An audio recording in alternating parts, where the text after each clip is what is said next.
सतनाम साहेब बंदगी सभी भक्त आत्माओं को, सभी साधु संत समाज को।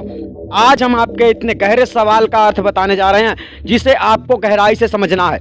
मुक्तिदाता कौन है? जी हाँ, मुक्तिदाता कौन है? जितने लोग मुक्ति मार्ग में घूम रहे हैं, भटक रहे हैं, दर दर की ठोकरें खा रहे हैं, उन लोगों के लिए यह वीडियो बहुत ही फेमस है। यानी आप लोगों को सही जानकारी मिल रही है। आपको हम बतला देते हैं, अगर आप भूल गए होंगे तो हम आपको बतला देना चाहते हैं कि इस संसार का नियम है कर्म प्रधान विश्व रचि राखा। इस संसार में कर्म के अधीन ही फल की प्राप्ति होती है।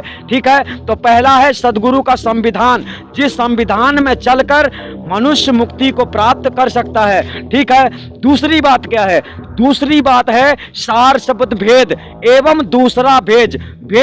जो दो भेद सदगुरु ने बताए हैं और वो भेद आपको भेदी सच्चे सतगुरु के शरण में प्राप्त होते हैं। प्रथम सार शब्द होता है और दूसरे चरण में वही भेद प्राप्त होता है जिससे आपको मुक्ति मिल जाती है।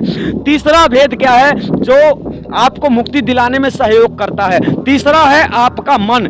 यानी आपका मन अगर चाहेगा तो इस संसार में केवल सच्चे गुरु की खोज सदैव करेगा। यानी जब तक सच्चा गुरु आपको मिल नहीं जाएगा तब तक आप गुरु की खोज करते ही रहोगे, क्योंकि आपका बेड़ा पार करने वाला सतगुरु है। यानी जो संसार में सत्य ज्ञान दे रहा है और सच्ची शिक्षा दे रहा है, झूठ नहीं बोल रहा है, वही सतगुरु आपको पूरी तरह से पूर्ण ज्ञान देकर और आपको उस वहां पहुंचने तक का ये रास्ता देगा और काबिल बना देगा कि तुम वहां पहुंच जाओ आसानी से, किसी भी प्रकार से कोई रोके नहीं आपको। तो यानी मोक्ष जो है मन के अधीन है। इन तीनों चीजों को हमने आपको बताया। प्रथम है आपका मन, आप स्वयं विचार करते हैं क्या कौन गलत है कौन सही है, ये सब का निर्णय करना आपका काम है। और दूसरा होता है सार शब्द मिलना अति आवश्यक है।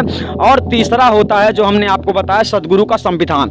उसके संविधान के बाहर कोई भी चला गया तो इस संसार का कोई भी मनुष्य ज्ञानी आपको सत्य मार्ग मुक्ति धाम नहीं पहुंचा सकता है। यानी आपका समय बर्बाद कर सकता है, और क्योंकि वो मान बढ़ाई का आशिक है और मान बढ़ाई में वो चूर है, इसलिए वो आपको ज़्यादा से ज़्यादा यही बोलेगा अगर विश्वास नहीं होता है तो चले जाओ, मतलब कहीं और चले जाओ। लेकिन आप लोगों के लिए वो एक दूसरे से ज्ञान गोष्ठी नहीं करना चाहता है। वही हम सोचते हैं कि आप लोग अगर अपने गुरुओं से हमको मिलाते हैं तो हम आपस में ज्ञान गोष्ठी करके आप लोगों को ये पता चल जाता है कि सच्चा गुरु कौन है। लेकिन ऐसा कुछ नहीं होता है। फिर भी हम आपको बता देते हैं कि आपको अगर अभी तक नहीं मिला है सच्चा गुरु तो आपको आदि अनादि मुक्ति पंथ में निश्चित रूप से मिल जाएगा, जहाँ आपको भक्ति करने में कोई भी समस्या नहीं होती है। बड़ी आसानी से आप भक्ति कर सकते हैं और बड़ी आसानी से आप मोक्ष प्राप्त भी कर सकते हैं बताए हुए मार्ग पे चलने पर।